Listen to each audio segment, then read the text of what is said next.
ये फिराक साहब पे अपनी चर्चा को और आगे बढ़ाते हैं। हुआ यूं कि वीडियो बनते बनते अचानक कट गया, इसलिए तमाम बातें अधूरी रह गई। क्योंकि फिराक का इतना महान और इतना बड़ा व्यक्तित्व जो बहुत बड़े पोथी में बहुत बड़ी किताब में नहीं समा सकता है, उसको हम बड़े संक्षिप्त में खत्म कर दें, भी उनके साथ अन्याय हुआ। मुझे याद आता है फिराक साहब किताब का वो प्रकरण कि जब नेहरू जी और तमाम सत्याग्रही गोरखपुर आए थे तो उन्होंने गोरखपुर रेलवे स्टेशन पे जो कैंटीन थी वहाँ कटलेट बनवा के उनको खिलवाया था और कॉफ़ी पिलवाई थी। और एक और वाकया, जब फिराक साहब अपना पसंदीदा भरता बनवाना चाहते थे, चोखा, तो वो अपने किसी दूत के हाथ एक बहुत बड़ी लिस्ट मुग्गन रईस गोरखपुर को भेजा करते थे। वो भी कायस्थ थे और बड़े रईस थे, मुग्गन बाबू। और वो उसके लिए फिर शॉपिंग करवाते और बताते हैं कि उसमें 50 या 60 या 100 इंग्रेडिएंट्स थे उस रेसिपी के।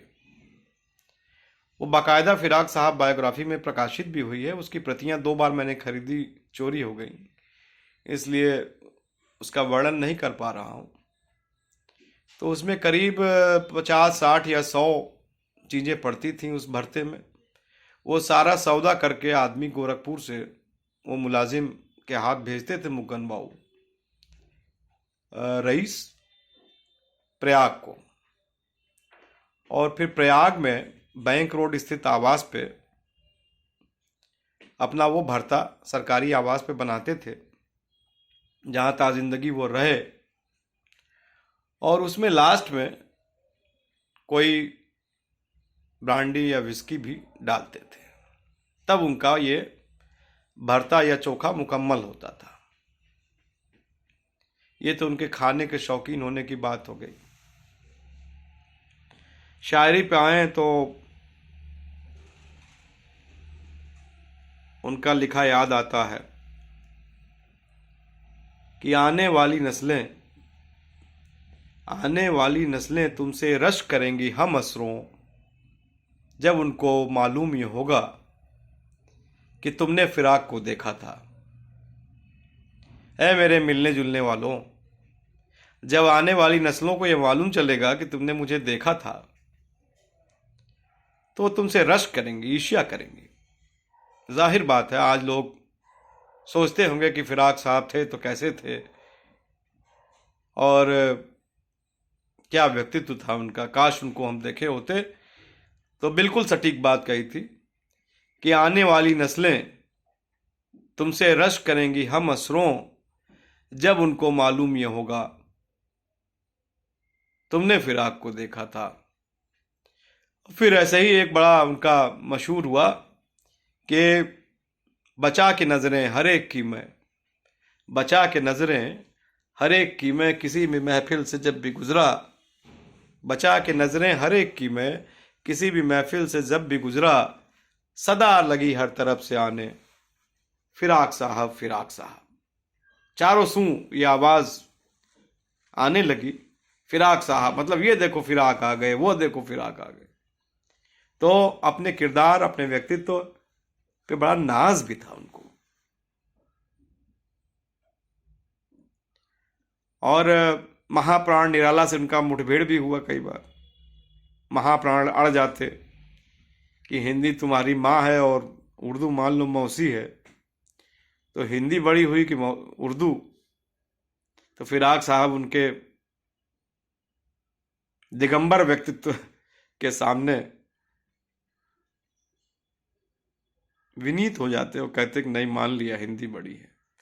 लेकिन फिर अपना तर्क रखते कि किताब, दुकान, मकान, हगना मूतना खाना, जाना आना, बोलना बतियाना, इसमें 90% 99% उर्दू ही है।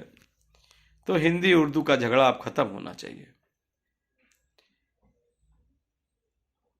और फिर उनका याद आता है कि जमा मकां में खो जाती है करके एक उनकी शायरी है। फिर कहते हैं कि अक्सर सोचा करता हूं खलबत में, तहजीबें क्यों गुरूब हो जाती हैं, संस्कृतियों का लोप क्यों हो जाता है, तहजीबें क्यों गुरूब हो जाती हैं। और भारत तो इसका गवाह रहा है कि यहाँ की सभ्यताओं को मिटाने के लिए कितने आघात इसने झेले हैं, लोगों ने आघात किए हैं, संस्कृतियों ने, कबीलों ने आघात किए इस महान संस्कृति की विरासत को मिटाने के लिए। और इसी महान देश की कायस्थ कुल वाटिका के बड़े सुवासित पुष्प फिराक साहब को इस फिराक साहब 2 संकलन में हम लोग स्मरण कर रहे हैं। पार्ट 1 पहले अभी थोड़ी देर पहले लोड किया गया है। और याद करता हूं तो मुझे एक मुशायरे का जिक्र मुझे याद आता है, बरबस वो आंखों के सामने आ जाता है कि बॉम्बे में एक बहुत मशहूर मुशायरा था। मीना कुमारी जी मंच पे आती हैं, फिर चली जाती हैं, फिर आती हैं, वो भी बड़ी अजीम शायरा थी। तो फिराक साहब कोई अपनी नज्म पढ़ रहे थे कि तशना लबी तशना लबी तशना लबी है करके कोई नज्म थी। तो फिर कहते हैं फिराक तेरी याद में जागे हैं ता सुबह, आहिस्ता चले आओ अभी आंख लगी है। उसी नज्म में फिर कहते हैं कि मीना कुमारी जी को संबोधित करके कि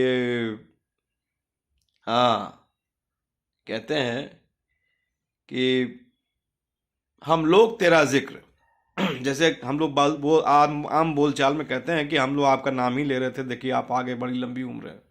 तो उन्होंने तुरंत लिखा कि हम लोग तेरा जिक्र भी कर ही रहे थे, हम लोग तेरा जिक्र भी कर ही रहे थे, ए काकुले शबो रंग तेरी उम्र बड़ी है। हम लोग तेरा जिक्र अभी कर ही रहे थे, ए काकुले शबो रंग, काकुले शबो रंग, काकुल मतलब बाल, शब मतलब रात, रात के रंग के बालों वाली मोहतरमा। तो उन्होंने कहा कि हम लोग तेरा जिक्र अभी कर ही रहे थे और आप आ गई, ए काकुले शबो रंग तेरी उम्र बड़ी है। और निश्चित रूप से फिराक साहब की मकबूलियत, फिराक साहब का व्यक्ति